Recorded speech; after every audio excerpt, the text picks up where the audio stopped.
Am I the only one in here? Hey!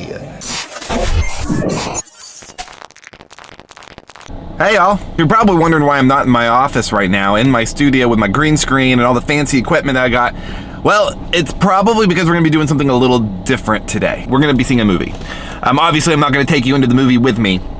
I got this concept from a horror commentator, Spooky Astronaut, so she'll you know, give you her like kind of preconceived ideas of what she thinks the movie's gonna be beforehand, and then afterwards she gives you kind of a full breakdown of what she felt coming out of the theater.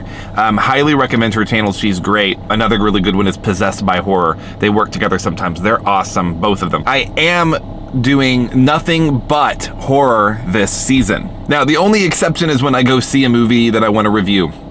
But because it's spooky season, there's gonna be a lot of horror movies that fall into that category. So I've never even heard of this movie until Saturday, I think, is when I looked. And I was like, what is... I've already forgotten what movie we are going to see. That's great, love that for me. We are going to see It Lives Inside. So clearly not a movie that was at the top of my anticipated list because I didn't even know it existed. I wanted to give you guys my first initial impressions of what I think the movie is gonna be versus what the movie actually is once I'm done watching it. I'm gonna go run my errands, and when I pull into the theater, I'm gonna tell you what I think the movie is gonna be, what my preconceived notions are, and then once the movie's over, I'm gonna give you the full details of like what I actually thought. Did it deliver on my expectations? Was my predictions of this film right? And that's what we're gonna do. So I'll see you guys here in a minute.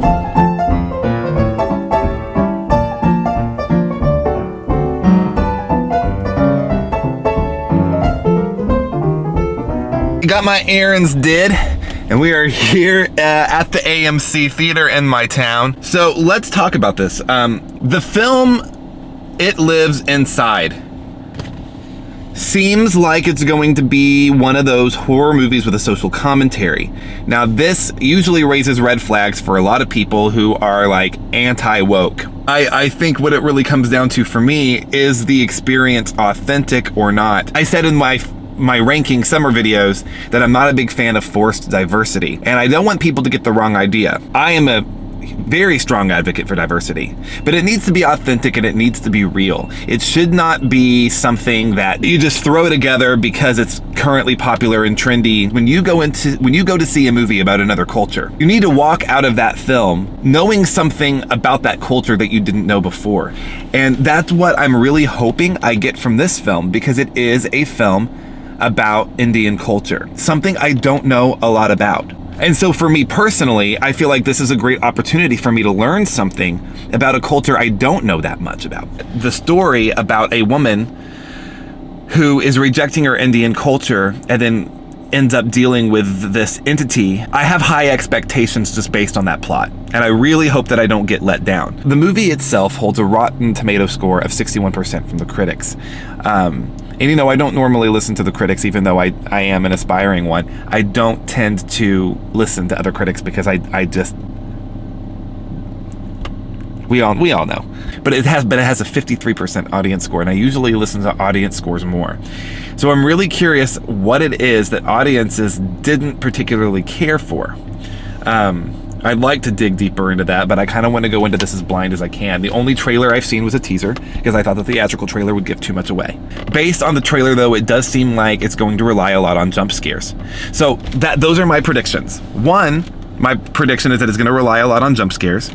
Two, my prediction is that even though this current political climate does seem to throw movies together to pander just for the sake of doing so, I don't think this is going to be one of those. I do think that I'm going to leave this film knowing something about Indian culture that I didn't know before. And I feel like it's going to have a strong message there, with a strong political commentary or cultural commentary, one of the two. I'm excited to see where we go from here, and I'll let you know what I think of the movie in full once I walk out of that theater. All right, I switched cameras here. I'm using my phone right now. This is the part of the video where I go around to the different posters and talk about which ones I'm really excited to see. I am excited for Saw X. like my son talked about in the last video, because it's like supposed to be set in between the first two, and I'm really interested in that concept. I think that's really interesting. Exorcist Believer, I'm really excited about. I'm hoping it's not terrible, but I kind of have a feeling that it's going to be terrible. But I really hope it's not. Really excited for the creator, though. The creator is going to be, I can just already tell. I just have a very intuitive feeling that it's going to be outstanding and amazing.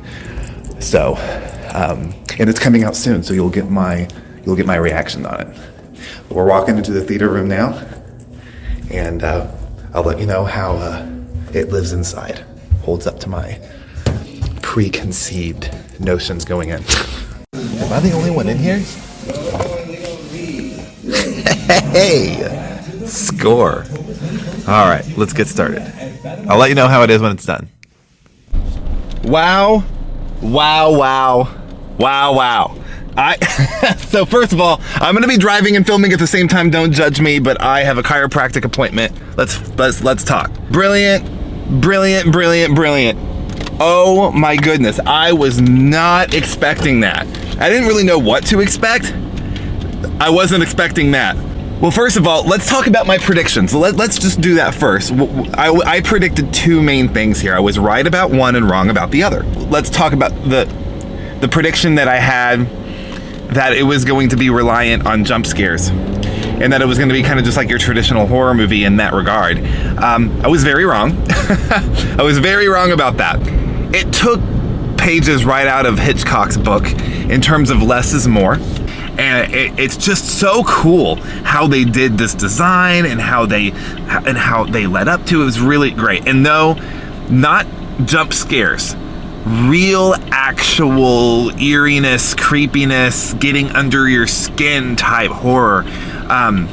There was only really a couple jump scares, and the ones that they did pull out there were actually really effective. So definitely did not rely on it at all. In terms of the other thing that I was talking about, I predicted that this movie, I was going to come out of it knowing something about Indian culture that I didn't know, and I just had a really strong gut feeling, intuition, that this film wasn't going to be a quick, pandering pass for, making a movie about Indian culture, that it actually was going to be authentic. And I was right. It was truly an authentic experience. And, I think it's not only was it made by an Indian filmmaker, and it uses like real, East Indian mythology for the basis of the story of this film. It really does some really cool stuff. I was really impressed by it. I don't understand why the critics rated it at 60-something%. And I don't even understand at all why the audience score is in the 50% range. And the reason why is just because I thought it was very effective. I thought that the acting was good. The special effects were good. The one gripe I guess I could imagine is like once the movie starts and you see these people sitting in a classroom, I'm like, oh yeah, it's college. Yeah, she's a college student. And then I start realizing as I'm watching it, oh no, this looks more like high school. And then I realize, oh, they're supposed to be in high school. These people look way too old to be in high school. But that's common. You see that a lot in movies. So basically, here's the deal. We are going to be talking about what the purpose of this film was. It gave me everything that I needed from watching a movie from the point of view of another culture. We see things like that at the very beginning. We set that up with her like shaving her arms, because traditionally Indian women have thicker arm hair, so she's shaving that because she doesn't want to be associated with it. And we're seeing that from a very early part of the movie where she is like trying to fit in with Western culture. And what's interesting to me is that they didn't overdo this, and I'm glad they didn't overdo it. They made it feel very authentic, and they didn't go over the top with it. They made it very balanced with her trying to fit in, and they didn't make it like her personality.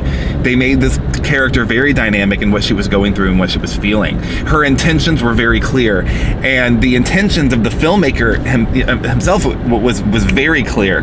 This is a story about coming to terms with your culture. This is a coming of age story. You go into this film, and when you're watching it, you're able to basically see the world through their eyes and through their experience. And that's not only what horror should be about, but that's just what the art of cinema should be about. And the director did a very good job at doing that and giving you that experience, so that way you could walk out of that theater knowing something that you didn't know before about a particular culture or experience. And wow, just well done, bravo on all fronts. This movie was genuinely scary, terrifying. There were some shocking moments. There's a picture of a face that I made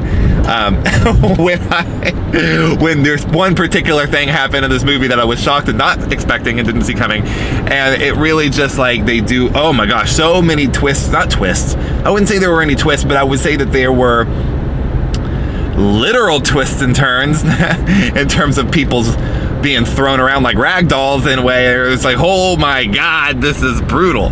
My other only gripe is that I wish it would have had a premium theater offering. I wish that it would have been in something like IMAX or Dolby Cinema or something of the sort, because I really feel like this movie could have benefited with something much louder. But that's pretty much it. I think those were the only two things. I wish I could have seen it in a premium screen, and I wish that, you know, maybe they didn't cast people who are in their mid-30s as high schoolers. But yeah, no, other than that, the ending was very good. I loved the way they ended it.